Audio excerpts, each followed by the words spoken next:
Hello everyone, नमस्ते, welcome, अभिनंदन। आइए करते हैं राजनीति विज्ञान कक्षा 12 का पेपर सॉल्यूशन। ये पेपर अर्धवार्षिक परीक्षा 2021-22 का है। तो यहाँ पर हम देखेंगे कुछ ऑब्जेक्टिव क्वेश्चंस हैं, उसके बाद में कुछ रिक्त स्थान वाले प्रश्न हैं, कुछ अति लघुत्रात्मक और फिर उसके बाद में निबंधात्मक हैं।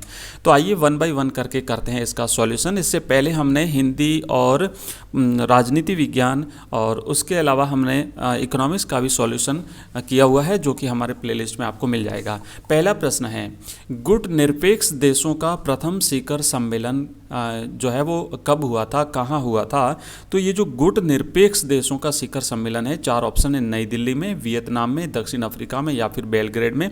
तो ये जो पहला शिखर सम्मेलन हुआ था गुट निरपेक्ष देशों का, ये यूगोस्लाविया की राजधानी बेलग्रेड में हुआ था। ध्यान रखिएगा, ये बेलग्रेड जो है ये यूगोस्लाविया की राजधानी है और यहाँ पर बेलग्रेड में, यूगोस्लाविया की राजधानी बेलग्रेड में 1961 में गुट निरपेक्ष देशों का प्रथम शिखर सम्मेलन हुआ था।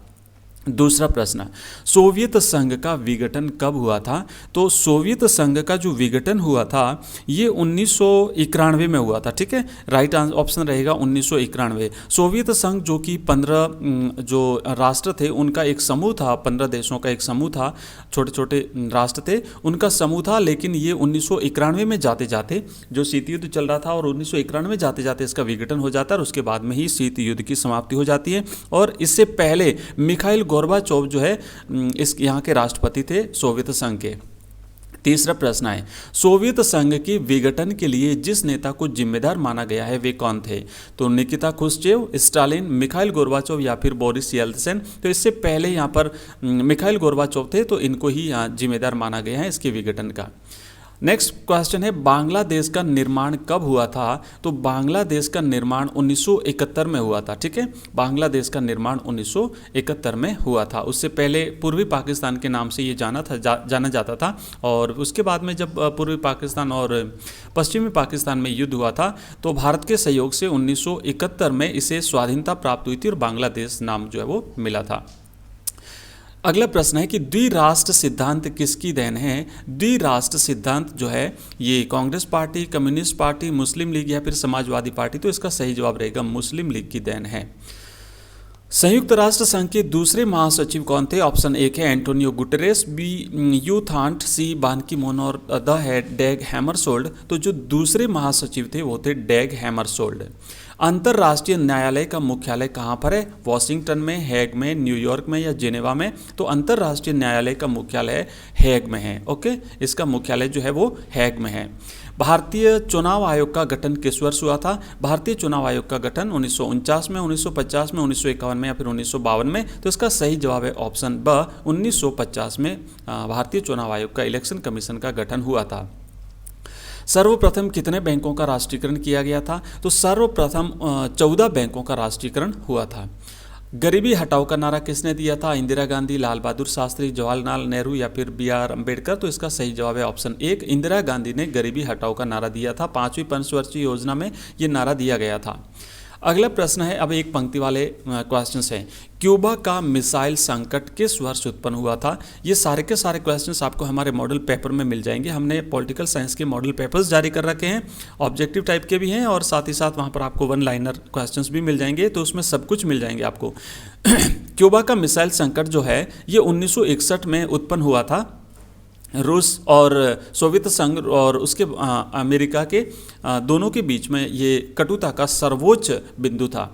तीसरा प्रश्न है, सोवियत संघ कितने गणराज्यों से मिलकर बना था? तो सोवियत संघ 15 स्वतंत्र गणराज्यों से मिलकर के बना था और 1991 में आते आते ये सभी स्वतंत्र हो गए थे, यानी सोवियत संघ का विघटन हो गया था। और सोवियत संघ का विघटन हुआ उससे पहले मिखाइल गोर्बाचोव यहाँ के राष्ट्रपति थे। एक दिन पहले ही जो इनका विघटन हुआ उससे एक दिन पहले उन्होंने त्यागपत्र दे दिया था।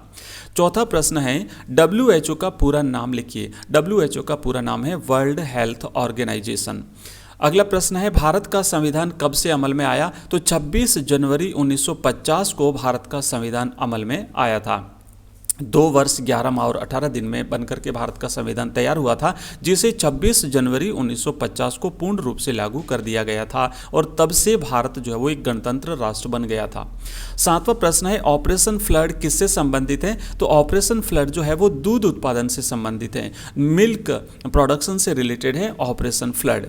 अब है रिक्त स्थानों की पूर्ति कीजिए वाले प्रश्न। मिल्क मैन ऑफ इंडिया के नाम से कौन जाना जाता है? तो केरल निवासी डॉक्टर वर्गीस कुरियन जो है ये मिल्क मैन के नाम से जाने जाते हैं, डॉक्टर वर्गीस कुरियन। जय जवान जय किसान का नारा किसने दिया था?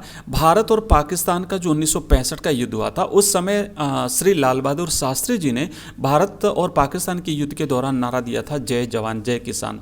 ठीक है, तो ये नारा किसने दिया था? सही जवाब रहेगा इसका लाल बहादुर शास्त्री ने। अगला प्रश्न है, इसके बाद में अब ये जो छोटे छोटे प्रश्न है ये आप लोग देख लीजिएगा, 2-2 लाइन के हैं। ठीक है, ये आपको ये हमारे मॉडल पेपर्स में जाइए, वहाँ पर आपको सभी प्रश्नों के आंसर मिल जाएंगे। सोवियत संघ के विघटन के कोई 2 परिणाम लिखिए, गोर्बाचोव द्वारा सोवियत संघ में सुधार के 2 कारण बताइए, स्वतंत्र राष्ट्र बांग्लादेश के उदय के कारण लिखिए, भारत श्रीलंका की 2 समान विशेषताएं लिखिए, हरित क्रांति के सकारात्मक परिणाम, संयुक्त राष्ट्र संघ की सुरक्षा परिषद के स्थायी सदस्यों के नाम लिखिए, 1971 के चुनाव में कांग्रेस पार्टी की जीत के 2 कारण लिखिए। उसके बाद में यहाँ पर सुमेलित करना है। ठीक है, इधर है घाना, सुकर्णो और युगोस्लाविया, गमाल अब्दुल मिस्र, जोसेफ, ये आपको सुमेल करना है कौन किस राष्ट्र का जो है राष्ट्राध्यक्ष था। उसके बाद में मैं आपको प्रश्न दिखा देता हूँ सारा का सारा।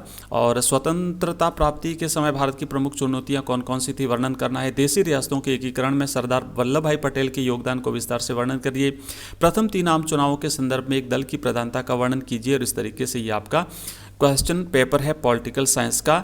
अगर आपको पसंद आए तो चैनल को सब्सक्राइब अवश्य करिए, वीडियो को लाइक करिए और अपने मित्रों के साथ भी इसे शेयर करिए। इसी प्रकार के मॉडल पेपर्स और जो एग्जाम में आए हुए पेपर्स अगर आपको चाहिए तो हमारे चैनल को सब्सक्राइब अवश्य करिए।